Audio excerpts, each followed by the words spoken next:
አሜሪካና ኢራን ጦርነቱን ለማቆም ከስምምነት የደረሱባቸው የመግባቢያ ነጥቦች ይፋ ሆኑ።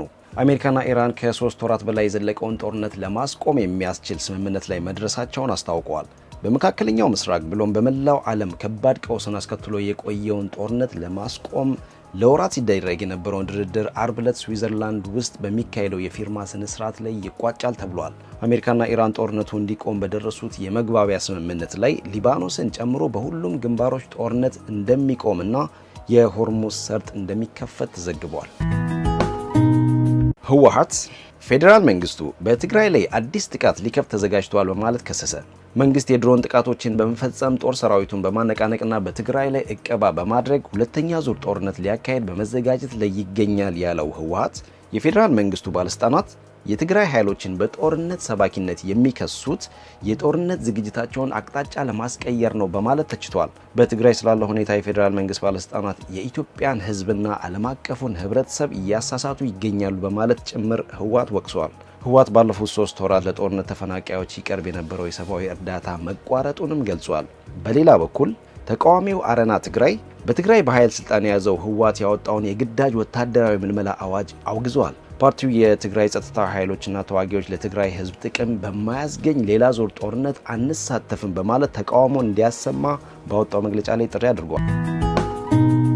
በዋግ ኽምራ ዞን ታጣቂዎች 2 ወረዳዎችን በመቆጣጠራቸው በርካታ ነዋሪዎች መፈናቀላቸው ተነገረ። በአማራ ክልል ዋግ ኽምራ ብሔረሰብ አስተዳደር ዞን የአገው ዲሞክራሲያዊ ንቅናቄ ወይም አዴን በምህጻረ ቃሉ ማለት ነው ታጣቂዎች አበርገሌና ጽግብጂ ወረዳዎችን ሙሉ ለሙሉ መቆጣጠራቸውንና ማህበረሰቡ በስጋት ሸሽቶ መፈናቀሉን የአካባቢው አስተዳደርና ነዋሪዎች ለቢቢሲ ተናግረዋል። ከ2 ዓመት በፊት ከመንግስት ጋር የሰላም ስምምነት ፈርመው የነበሩት የአገው ታጣቂዎች ካለፈው ሚያዝያ ወር ጀምሮ 2 ወረዳዎችን እንደተቆጣጠሩ 5 የአካባቢው ነዋሪዎችና የዞኑ ጸጥታ መምሪያ ተናግረዋል። በትግራይ ከስራ ቦታ ከመንገድና ከመኖሪያ ቤት እየተካሄደ ያለው አፈሳ የፈጠረው ስጋት። በትግራይ ክልል የተለያዩ ከተሞች የሚኖሩ ወጣቶች ከስራ ቦታቸው ከመዝናኛ ስፍራ እንዲሁም ከህዝብ ትራንስፖርት ላይ በግዳጅ ተወስደው ወደ ተለያዩ ካምፖች መላካቸውን ለቢቢሲ ትግረኛ ተናግረዋል። የትግራይ ክልል ሰላምና ጸጥታ ቢሮ በትግራይ የተመለመሉ ወጣቶችን ለሰራዊት እያሰለጠነ መሆኑን ለቢቢሲ ትግረኛ ተገልጾ የምልመላው ሂደት ግን በክልሉ መንግስት እንደሚፈጸም ተናግረዋል። ቅድሚያ ለሰብአዊ መብቶች ኢትዮጵያ በበኩሉ የትግራይ ጸጥታ ኃይሎች በክልሉ መጠነ ሰፊ አፈሳና የግዳጅ ወታደራዊ ምልመላ እያካሄዱ መሆናቸውን በመጥቀስ መግለጫ ማውጣቱ ይታወሳል። የፌዴራል ቤቶች ኮርፖሬሽን በጎረቤት ደቡብ ሱዳን የመኖሪያና የንግድ ቤቶችን ለመገንባት የሚያስችለውን ሁለተኛ ውል ከሀገሪቱ መንግስት ጋር ተፈራረመ። ጁባ ውስጥ የተፈረመው ስምምነት በደቡብ ሱዳን ኢኳቶሪያል ግዛት በምትገኘው ጁባ ቤቶችን ለመገንባት ቀደም ሲል በአዲስ አበባ የተፈረመውን የመግባቢያ ስምምነት ወደ ተግባር የሚያስገባው ውል መሆኑን ኮርፖሬሽኑ ገልጿል። ኮርፖሬሽኑ ለቤቶች ግንባታ የህንፃ ግንባታ ቦታ መረጣና የቅድመ ዝግጅት ስራዎች አፈጻጸም ዙሪያ የግዛቲቱ የኮንስትራክሽንና ቤቶች ኮርፖሬሽን ያቀረበው ጥናት በዝርዝር እንደተገመገመ ገልጿል። የኢትዮጵያ ፌዴራል ቤቶች ኮርፖሬሽን በጁባ መኖሪያ ቤቶችን፣ የንግድ ቤቶችንና የመንግስት መስሪያ ቤቶችን ለመገንባት ከኢኳቶሪያል ግዛት የኮንስትራክሽን ኮርፖሬሽን ጋር አዲስ አበባ ውስጥ የመጀመሪያውን ስምምነት የተፈራረመውና የጋራ ቴክኒክ ኮሚቴዎች የተቋቋሙት ባለፈው ሚያዝያ ነበር። በኢትዮጵያ የተገነባው ግድብ በግብጽ ላይ ከፍተኛ ችግር እያስከተለ ነው ሲሉ ትራምፕ ተናገሩ። አሜሪካ በህዳሴ ግድብ ጉዳይ ላይ ዳግም ልትሳተፍ እንደምትችልም ገልጸዋል። የአሜሪካው ፕሬዝዳንት ዶናልድ ትራምፕ በታላቁ የህዳሴ ግድብ ፕሮጀክት በግብጽ ላይ ከፍተኛ ችግር እያስከተለ መሆኑን በመጥቀስ ዋሽንግተን ለግብጽ ምላሽ ለመስጠት በሚደረጉ ጥረቶች ውስጥ ዳግም ልትሳተፍ እንደምትችል አመላክተዋል።